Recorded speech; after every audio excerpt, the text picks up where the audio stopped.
Chers amis, nous poursuivons notre méditation du troisième mystère glorieux, la Pentecôte. Dans la première partie, nous avons vu que les apôtres remplis d'Esprit Saint, le jour de la Pentecôte, sont sortis joyeusement du cénacle en proclamant les merveilles de Dieu dans toutes les langues. En effet, l'Église est un peuple prophète. Le récit poursuit. Or, il y avait résidant à Jérusalem des Juifs religieux venant de toutes les nations sous le ciel. Lorsque ceux-ci entendirent la voix qui retentissait, ils se rassemblèrent en foule. Acte 2, versets 5 et 6. Les apôtres, remplis de la joie de l'Esprit, auraient pu rester louer le Seigneur entre eux dans le cénacle. L'Esprit Saint les a poussés à sortir de la pièce et à sortir d'eux-mêmes en donnant de la voix, en grec phonē. Cela a attiré l'attention des Juifs religieux qui étaient à Jérusalem pour la fête de Pentecôte, si bien qu'ils se rassemblèrent en foule. Ainsi commence à se réaliser la promesse de Jésus avant son ascension. Vous allez recevoir une force. Quand le Saint-Esprit viendra sur vous, vous serez alors mes témoins à Jérusalem. Acte 1, 8. Les apôtres et leurs successeurs après eux ont pour mission première d'annoncer l'Évangile sous la motion de l'Esprit pour faire connaître et aimer Jésus et attirer au Père tous les hommes dont il veut faire ses enfants par le baptême. L'Église est par sa nature un peuple prophète, un peuple missionnaire, et les laïcs eux-mêmes sont invités à prendre leur part dans l'annonce de l'Évangile. En effet, comme l'avait dit Jésus, la moisson est abondante, mais les ouvriers sont peu nombreux. Matthieu 9, 37. C'est le moment de rappeler que pour les Juifs, la Pentecôte était à l'origine la fête de la moisson. C'était un jour de joie et d'action de grâce où l'on offrait à Dieu les prémices de ce que la terre avait produit. Confère Exode 34, 22. En ce jour de la Pentecôte chrétienne, les apôtres vont semer la bonne nouvelle du salut en Jésus et vont aussitôt après récolter 3000 conversions. Mais leur œuvre n'est pas achevée. Aujourd'hui, il y a plus de 2 milliards de baptisés dans le monde, mais il reste plus de 5 milliards de non-baptisés. Nous ne pouvons pas rester dans nos pantoufles devant la télévision. Comme le demande le pape François, il nous faut sortir et faire retentir l'Évangile là où il n'est pas encore connu, en particulier à toutes les périphéries de notre monde. Demandons pour cela, avec Marie, une nouvelle Pentecôte sur l'Église pour que tout le peuple de Dieu soit prophète.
Ces gens qui étaient présents à Jérusalem venant de toutes les nations qui étaient connues à l'époque montrent bien que l'Église est catholique et qu'elle a vocation à rassembler tous les hommes en son sein. Le récit des Actes poursuit.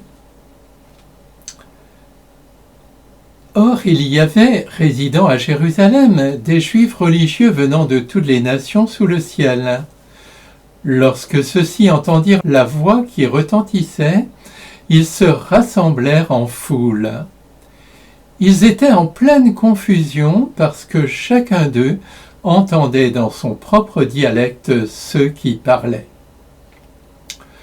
Dans la stupéfaction et l'émerveillement, ils disaient: ces gens qui parlent, ne sont-ils pas tous galiléens? Comment se fait-il que chacun de nous les entende dans son propre dialecte, dans sa langue maternelle? Parthes, Mèdes et Élamites, habitants de la Mésopotamie, de la Judée et de la Cappadoce, de la province du Pont et de celle d'Asie, de la Phrygie et de la Pamphylie, de l'Égypte et des contrées de Libye proches de Cyrène, Romains de passage, Juifs de naissance et convertis, Crétois et Arabes, tous nous les entendons parler dans nos langues des merveilles de Dieu. Ils étaient tous dans la stupéfaction et la perplexité, se disant l'un à l'autre: qu'est-ce que cela signifie? Ceux qui entendent les apôtres parler dans leur langue des merveilles de Dieu sont des Juifs religieux venant de toutes les nations sous le ciel. Les versets 9 à 11 énumèrent 15 des peuples dont ils proviennent. On peut observer, a dit Benoît XVI, que saint Luc va au-delà du nombre 12 qui exprime déjà et toujours une universalité. Il regarde au-delà des horizons de l'Asie et de l'Afrique nord-occidentale et ajoute 3 autres éléments: les Romains, c'est-à-dire le monde occidental, les Juifs et les prosélytes, comprenant de manière nouvelle l'unité entre Israël et le monde, et enfin Crétois et Arabes, qui représentent l'Occident et l'Orient, les îles et la terre ferme. C'était une homélie du 23 mai 2010.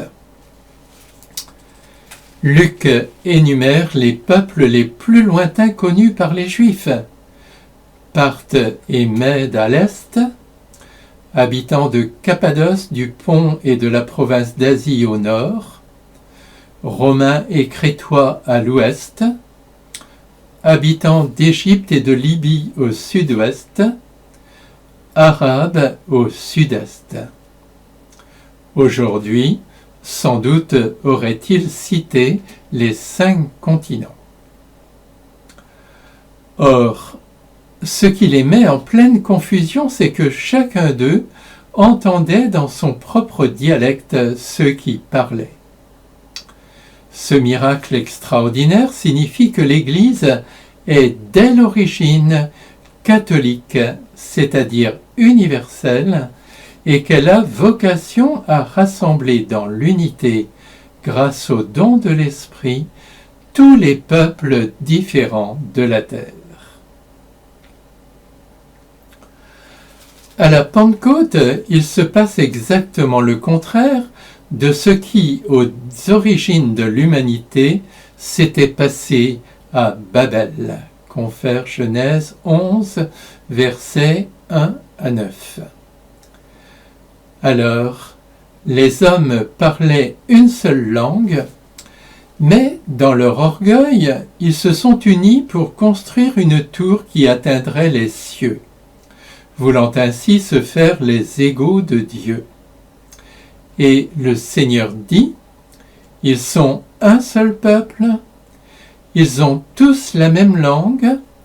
S'ils commencent ainsi, rien ne les empêchera désormais de faire tout ce qu'ils décideront. Allons, descendons, et là, embrouillons leur langue, qu'ils ne se comprennent plus les uns les autres. De là, le Seigneur les dispersa sur toute la surface de la terre. Ils cessèrent donc de bâtir la ville. C'est pourquoi on l'appela Babel, car c'est là que le Seigneur embrouilla la langue des habitants de toute la terre, et c'est de là qu'il les dispersa sur toute la surface de la terre. Genèse 11, versets 6 à 9. Les hommes sans Dieu, ou pire, contre Dieu, sont incapables de parvenir à l'unité. Au contraire, ils ne connaissent que la division, attisée par le diviseur, le diable. Pensons au triste état de notre monde actuellement. Il faut que Dieu efface le péché des hommes et arrache de leur cœur les germes de division pour qu'ils trouvent en lui leur unité. C'est précisément ce que réalise l'Esprit Saint à la Pentecôte en rassemblant les hommes rachetés par le sang de Jésus dans l'unité de son corps mystique et en les remplissant de l'amour qui fait l'unité. Ainsi, dès ce moment, l'Église est catholique et commence à rassembler tous les peuples dans l'unité de la grande famille des enfants du Père. Avec Marie, mère de l'Église et mère de tous les hommes, nous chantons.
Alors Pierre, entouré des apôtres, prend la parole.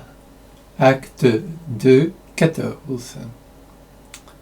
Ceci nous montre que l'Église est apostolique.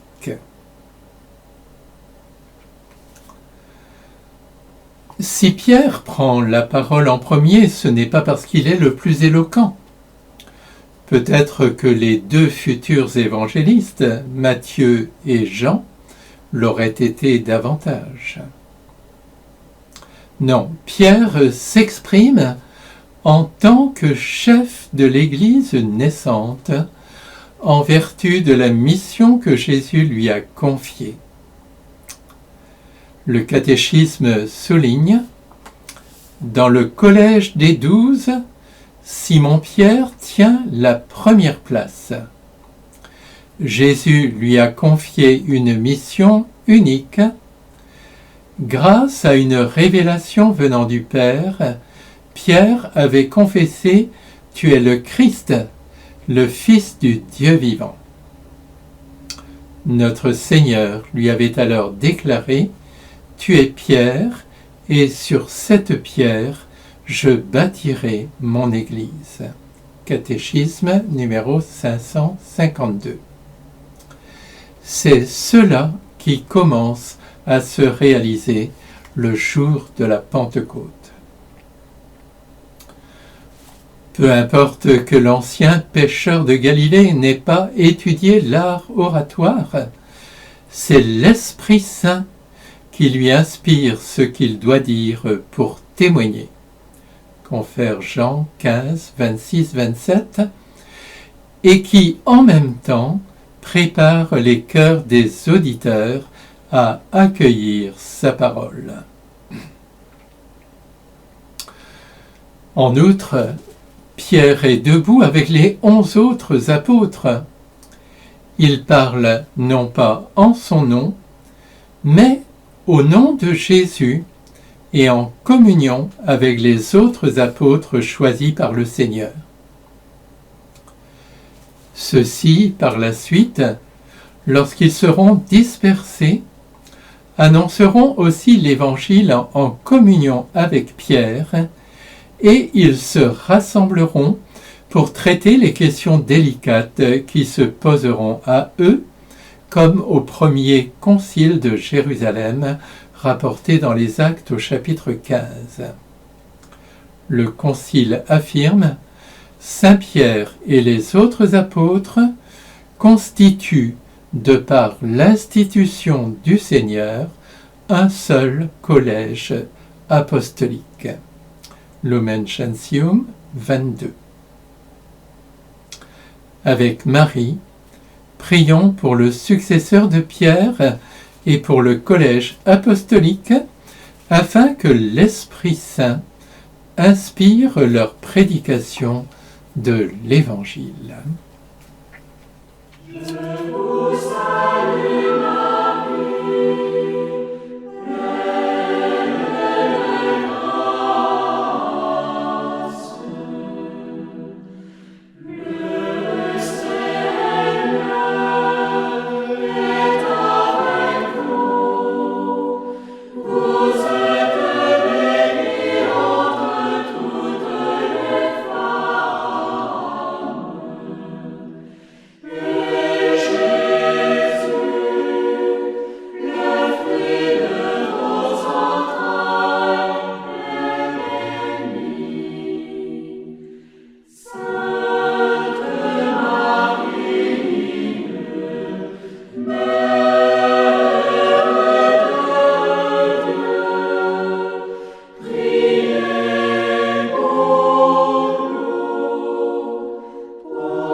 Alors, poursuit le texte, Pierre, debout avec les 11 autres apôtres, éleva la voix et leur fit cette déclaration.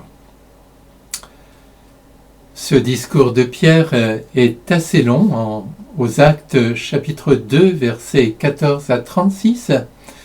Je vous invite à le lire en entier.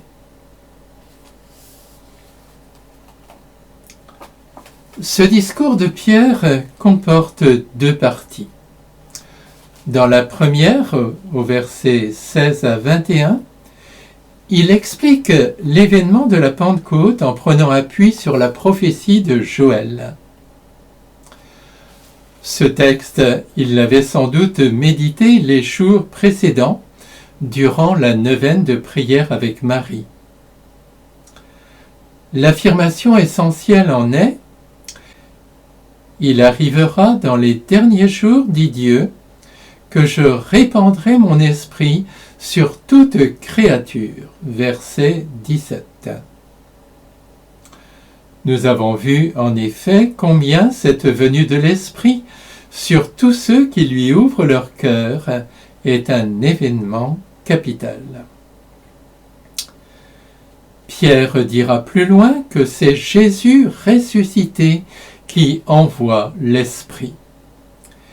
Élevé par la droite de Dieu, dit-il, il a reçu du Père l'Esprit Saint qui était promis, et il l'a répandu sur nous, ainsi que vous le voyez et l'entendez. Verset 33. C'est pourquoi il consacre la deuxième partie de son discours à proclamer la résurrection du Christ, ce que l'on appelle le kérygme. Cet homme, Jésus le Nazaréen, était bien le Messie annoncé par les prophètes. Le grand prêtre et le Sanhédrin l'ont condamné à mort et l'ont fait crucifier par les Romains. Verset 23. Mais Dieu l'a ressuscité et l'a fait asseoir à sa droite. Versets 24-25. Pour montrer que tel était bien le dessein de Dieu, Pierre s'appuie alors sur le psaume 15, versets 8 à 11, qu'il commente au verset 25 à 31, et il conclut « Ce Jésus, Dieu l'a ressuscité, nous tous nous en sommes témoins. » Verset 32. Ajoutant un peu plus loin cette affirmation essentielle qui résume tout, que toute la maison d'Israël le sache donc avec certitude, Dieu l'a fait Seigneur et Christ, ce Jésus que vous aviez crucifié. Verset 36. L'homme Jésus était bien le Christ, mort sur la croix et ressuscité, il est aussi Seigneur, c'est-à-dire Fils de Dieu et Roi de l'univers. Au verset 32, Pierre affirmait « Ce Jésus, Dieu l'a ressuscité, nous tous, nous en sommes témoins. » Les apôtres ont connu Jésus durant sa mission messianique jusqu'à sa mort sur la croix. Et le troisième jour, ils l'ont vu ressusciter. Leur mission est d'en témoigner, et c'est sur leur témoignage, d'abord oral, puis écrit dans les évangiles, que se fonde notre foi. Cette foi est suscitée dans notre cœur par l'Esprit Saint que Jésus ressuscité nous envoie d'auprès du Père. Demandons à la Vierge Marie d'intercéder pour nous afin que grandisse notre foi en Jésus ressuscité et que nous en soyons de joyeux témoins sous la motion de l'Esprit Saint.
Le récit s'achève ainsi.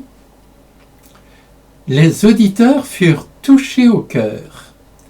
Ils dirent à Pierre et aux autres apôtres, « Frères, que devons-nous faire ?» Pierre leur répondit, « Convertissez-vous, et que chacun de vous soit baptisé au nom de Jésus-Christ pour le pardon de ses péchés. Vous recevrez alors le don du Saint-Esprit. Car la promesse est pour vous, pour vos enfants et pour tous ceux qui sont loin, aussi nombreux que le Seigneur notre Dieu les appellera. » Par bien d'autres paroles encore, Pierre les adjurait et les exhortait en disant « Détournez-vous de cette génération tortueuse et vous serez sauvés. » Alors ceux qui avaient accueilli la parole de Pierre furent baptisés. Ce jour-là, environ 3000 personnes se joignirent à eux. Ils étaient assidus à l'enseignement des apôtres et à la communion fraternelle, à la fraction du pain et aux prières. Acte 2, versets 37 à 42.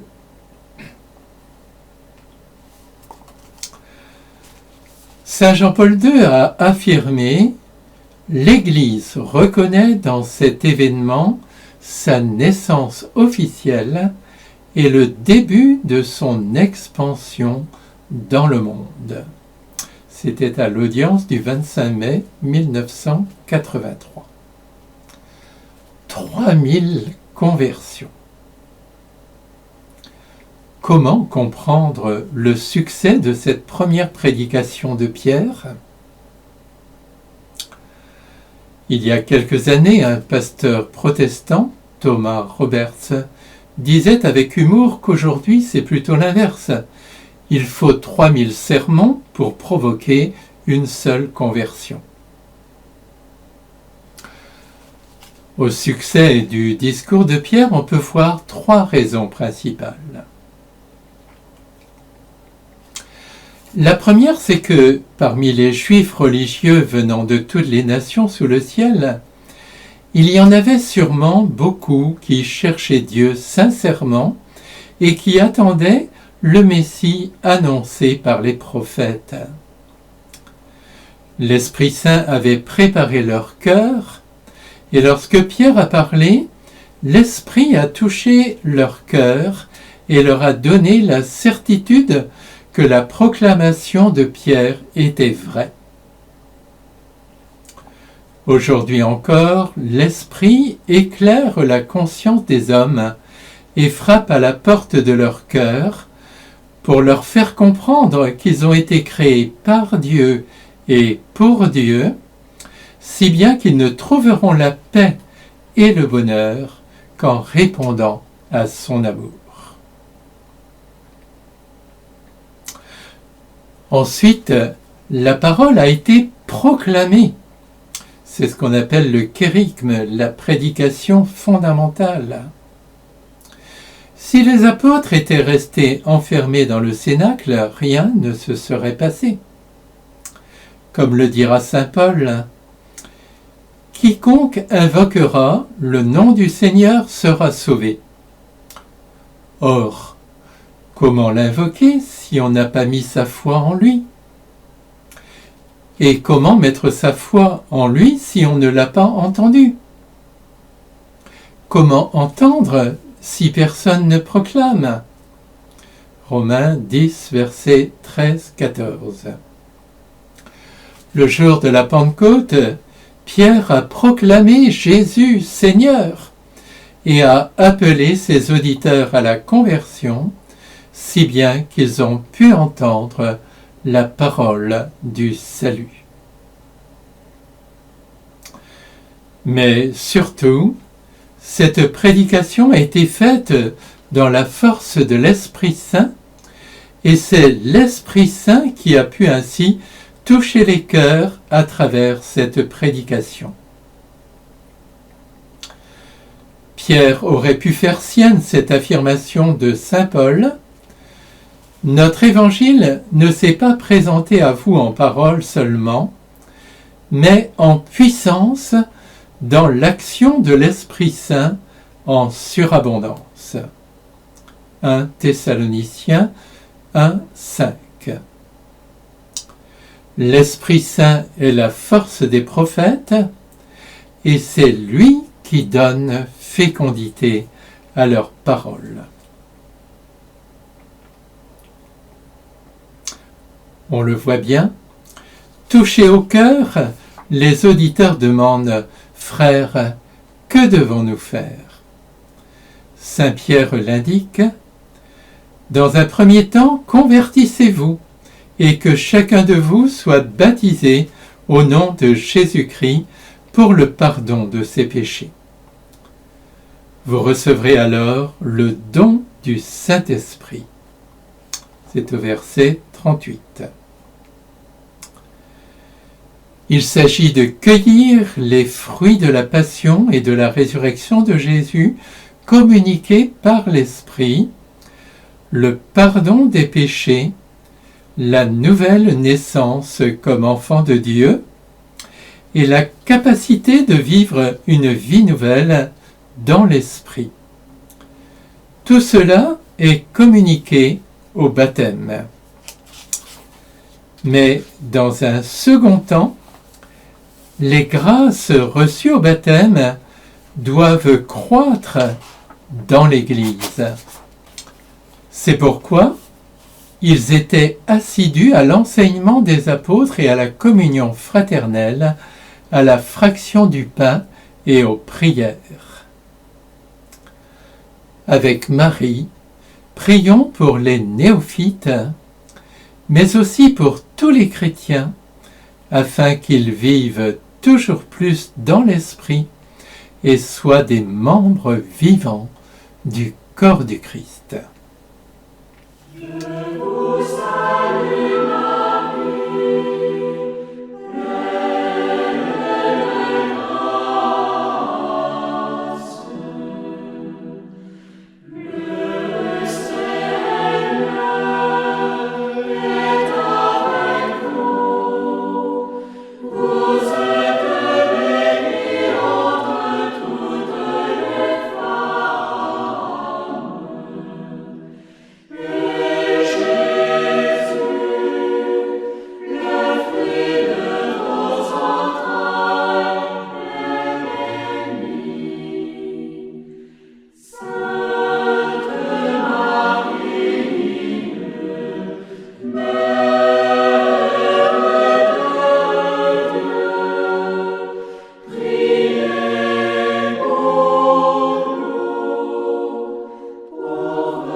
Dans son discours, Pierre affirme « Ce Jésus, Dieu l'a ressuscité.